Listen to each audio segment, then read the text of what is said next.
What do you do when someone calls you up and says to you, Redmond, 30 years ago, you became famous by writing a pile of books about your travels in Borneo, the Congo, and the Amazon River.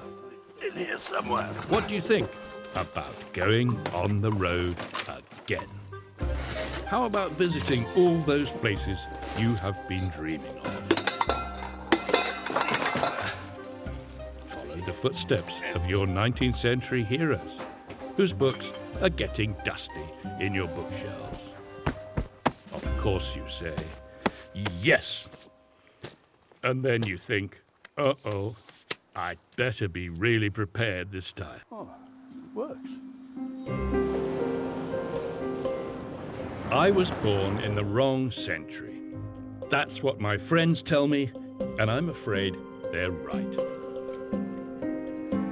I should have lived in the 19th century, when most of the world still had to be discovered. I should have been one of those brave men who left the safety and warmth of their homes to explore the blank areas on the globe, those places where no white man had ever set foot. Without those men, the world would not be as it is today.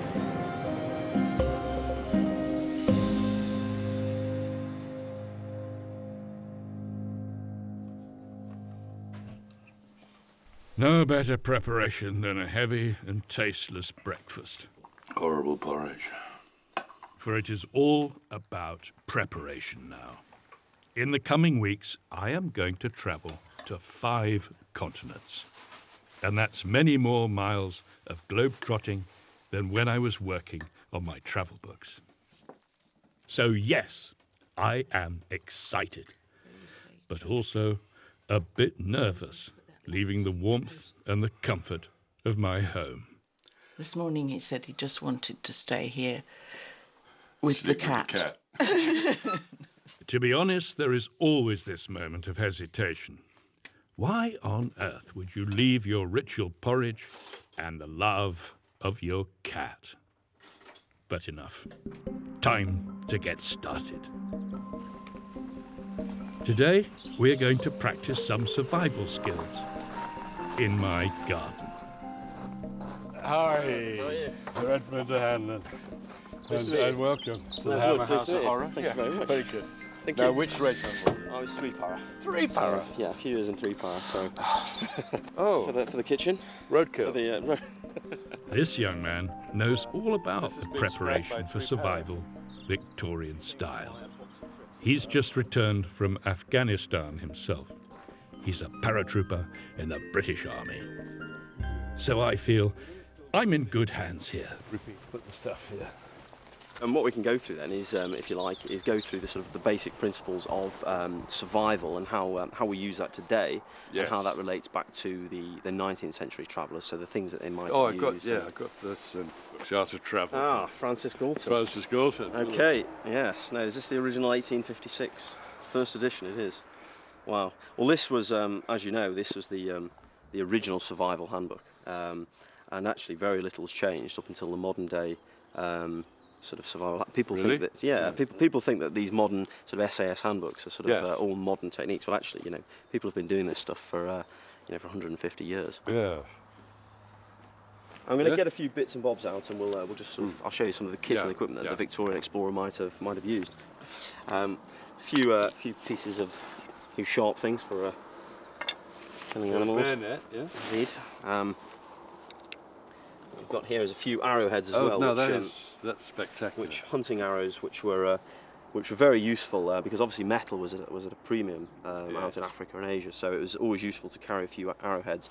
Here we've got a kukri from Nepal. Of course, magnifying glass. That's a good one. More, that's an Afghan knife from the 19th century. That's very impressive. Victorians must have had water bottles on their belts. Yeah, and this would be something that you'd carry. your brandy just in. take your brandy in, or water. Or In the 19th century, there was no such thing as travelling light. That's why the film crew is getting a bit nervous. I told them about eccentric travellers who took iron beds and mahogany cupboards for their daily whiskey. Well, that I won't do. but I will take my trolley with books. Lots of books. And even more books. Preferably rare first editions. And as the crew will find out soon, where I go, my trolley goes.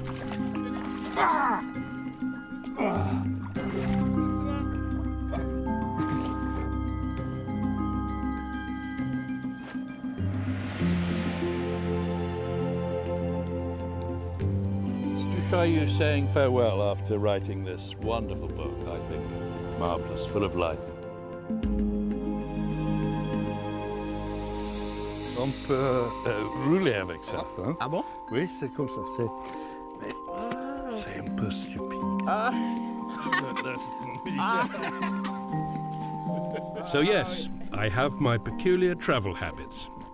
For instance, I never seem able to get all my stuff back in the trolley in the morning.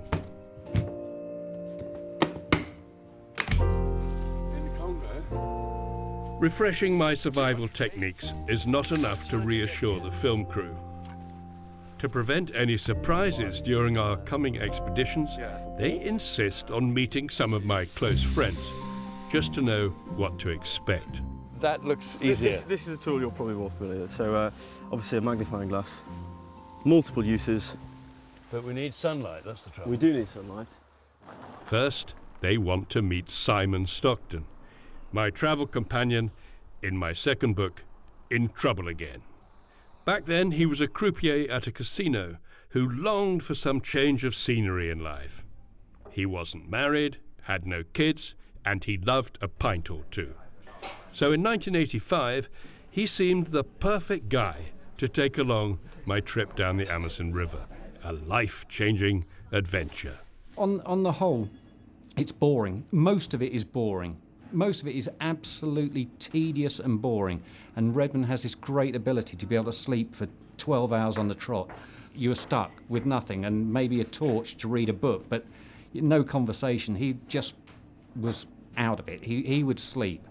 When you're thinking about the jungle, which is what we were going into, you're sort of thinking about Tarzan films and monkeys leaping out of trees and the way the travel films always make you see all these exciting things all the time. Well, you don't. Most of it is boring. He got the worst possible picture he could find of me to make me look like I was committing suicide. I mean, it looked like I wanted to string myself up from one of the from one of the trees. I mean, I really look like, yeah, I'm going to hang myself from the nearest tree. And I did. Well, there is one thing I didn't tell the crew about Simon. He got so fed up with me in Brazil that halfway he went home. He didn't finish the trip. And after that, I didn't see him for years. It's the bit about me leaving that I like the way he phrased that, because it was more or less true. It was this bit here. Me telling him what an arsehole he is, and you've got no taste buds. And he hasn't. You know, you could give him a bit of chicken and a bit of steak and a bit of fish, blindfold him, and he couldn't tell the difference. He could eat anywhere, and he wouldn't know. Oh yeah, that's great. Which is why that crappy food was great for him. You know, that's why it didn't bother him. But he says, I've put there, you've got no taste buds at all. You think everything's wonderful. You wouldn't know a good meal if I shoved one down your throat. You're a fat brute. You're about as sensitive as a rhinoceros.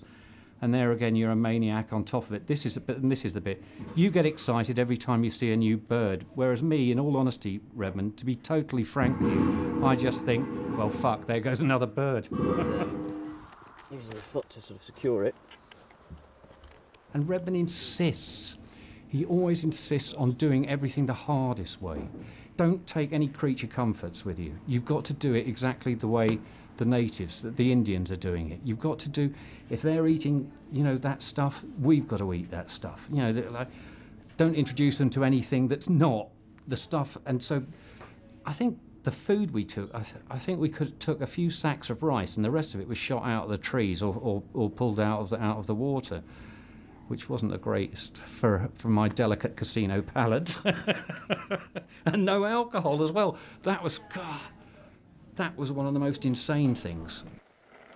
What we need to do is get rid of the feathers. So the best way to do that is to loosen them up is by basically dipping the whole chicken in the boiling water and plucking the feathers off. So it doesn't take too long, you just give it a good old dip.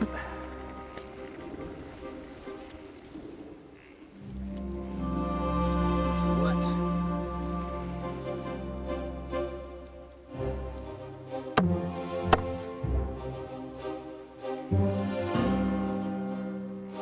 Have char grilled chicken for lunch. Tasty. The one thing that every Englishman should carry is some quinine, which is obviously a key ingredient of Indian tonic water with lime, which we've obviously used for other purposes as well. Which again was just a fantastic opportunity to have a drink out on your veranda in Delhi. So. Well, here's the £3 then. Here's the survival. Yes.